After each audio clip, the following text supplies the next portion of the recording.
Let's have a conversation about Eddie Van Halen and his use of symmetrical fingerings.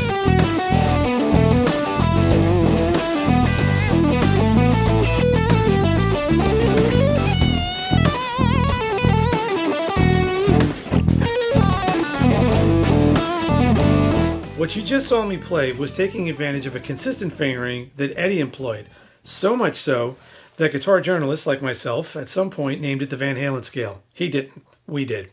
And that's fine. I'm sure he never thought of it that way, but here we are. So the Van Halen Scale is primarily made up of consistent intervals played across 6 strings. Sorta. We'll get to that in a second. The interval order is half steps and whole steps, low to high, each string. So what would be happening is this.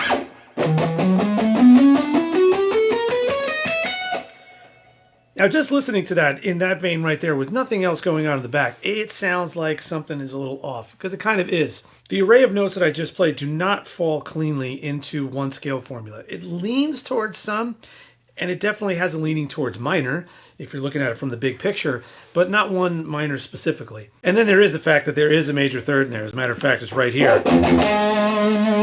The bottom note of the 5th string, whereas the minor third I'm talking about is in the middle of the G string array. So it's like major versus minor when it comes to how many thirds are in there. That said, though, almost all the time, the application in which Van Halen was using this was either directly over something minor, riff or chord, or within a progression that was a minor progression. And the lion's share of its playing was right where we're looking at it, in E minor.